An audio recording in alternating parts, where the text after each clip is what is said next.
नमस्कार, ध्येय आईएएस में आपका स्वागत है। आज के इस कार्यक्रम में हम जाति आधारित जनगणना के पक्ष विपक्ष पर चर्चा कर रहे हैं। साथ ही हम इस पर बात करेंगे कि भारत सरकार के समक्ष क्या क्या विकल्प उपलब्ध हैं। तो आइए चर्चा शुरू करते हैं। बिहार सरकार द्वारा हाल ही में जारी किए गए जाति सर्वेक्षण के आंकड़ों ने एक बार फिर जाति जनगणना के मुद्दे पर बहस आरंभ कर दी है। अगर हम जाति आधारित जनगणना के इतिहास को देखें तो भारत में जनगणना की शुरुआत 18 में ब्रिटिश शासनकाल में हुई थी। देश में जाति आधारित आंकड़े वर्ष 1931 तक जारी किए जाते थे, लेकिन 1951 के बाद जाति से संबंधित जानकारी के संग्रह को बंद कर दिया गया था। 1951 और 2011 के बीच की गई प्रत्येक जनगणना में अनुसूचित जातियों और अनुसूचित जनजातियों से संबंधित आंकड़ों को पेश किया जाता रहा है, जबकि अन्य जातियों के आंकड़े शामिल नहीं किए गए थे।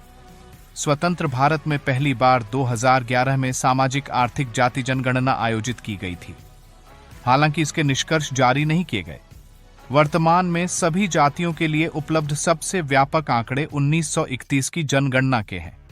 आपको बता दें कि जनगणना करने के लिए केंद्र सरकार के अनन्य अधिकार के कारण बिहार और ओडिशा जैसी कई राज्य सरकारों ने विभिन्न जाति समूहों की सामाजिक और आर्थिक स्थिति का आकलन करने के लिए सामाजिक आर्थिक जाति सर्वेक्षण किया है। हाल ही में जारी बिहार जाति सर्वेक्षण इन प्रयासों का एक उल्लेखनीय उदाहरण है। आइए अब देखते हैं कि जाति जनगणना का क्या महत्व है। जाति जनगणना नीति निर्माताओं को हाशिए पर पड़े समुदायों के उत्थान के लिए अधिक प्रभावी नीतियां और रणनीतियां तैयार करने में सक्षम बना सकती हैं। आपको जानकारी होनी चाहिए कि मौजूदा आरक्षण नीतियां 1931 की जाति जनगणना के आंकड़ों पर आधारित है। एक नई जाति आधारित जनगणना सरकार को विशेषाधिकार प्राप्त समूहों की पहचान करने में सक्षम बना सकती है, जिससे अन्य जाति समूहों के लिए अवसर पैदा होंगे। इसके अलावा सरकारी कल्याण योजनाओं के लक्ष्य में सुधार होगा। उदाहरण के लिए बिहार में जहां आबादी में काफी वृद्धि हुई है, सटीक आंकड़े यह सुनिश्चित कर सकते हैं कि खाद्य मुद्रास्फीति जैसे मुद्दों का समाधान करते हुए सब्सिडी और लाभ जरूरतमंद लोगों तक पहुंचे। इसके अलावा भारतीय समाज में जाति के महत्व को देखते हुए जाति से संबंधित आंकड़े विभिन्न जाति समूहों की सामाजिक आर्थिक स्थिति क्या है, इस संदर्भ में अंतर्दृष्टि प्रदान कर सकते हैं।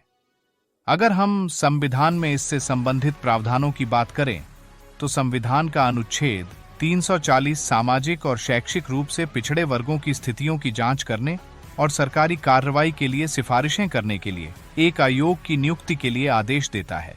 जाति संबंधी जनगणना कर्नाटक में लिंगायत समूह जैसे विवादों का भी समाधान कर सकती है।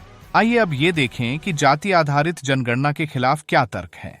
पहला, डेटा का संभावित रूप से राजनीतिक दलों द्वारा अपने संकीर्ण राजनीतिक उद्देश्यों के लिए उपयोग किया जा सकता है।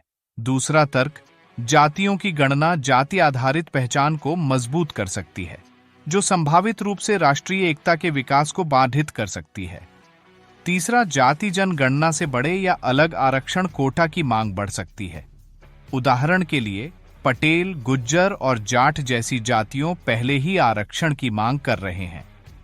चौथा, विभिन्न राज्यों में जाति में भिन्नता के कारण भारत में जाति आंकड़ों का संकलन करना एक जटिल कार्य है। इसके अतिरिक्त एक जाति जिसे एक राज्य में अत्यंत पिछड़ा माना जाता है, उसे दूसरे राज्य में उसी तरह से वर्गीकृत नहीं किया जाता है। इसके अलावा जाति पहचान का खुलासा व्यक्तियों को उनकी जातियों से जुड़े कलंक या भेदभाव को बढ़ा सकते हैं। आइए अब ये देखते हैं कि सरकार के समक्ष क्या क्या विकल्प उपलब्ध हैं। जाति आधारित जनगणना को आगे बढ़ाने के बजाय सरकार तमिलनाडु, आंध्र प्रदेश और पश्चिम बंगाल जैसे राज्यों में अपनाए गए दृष्टिकोण के समान पिछड़े वर्गों के उपवर्गीकरण का विकल्प चुन सकती है। यह दृष्टिकोण सुनिश्चित करेगा कि इच्छित लाभार्थियों को अधिक प्रभावी ढंग से लाभ प्राप्त हों। यह ध्यान देने योग्य है कि सरकार ने अन्य पिछड़े वर्गों के उपवर्गीकरण के उद्देश्य से पहले ही न्यायमूर्ति जी रोहिणी पैनल की स्थापना कर दी है। पैनल को इस उपवर्गीकरण प्रक्रिया में तेजी लानी चाहिए।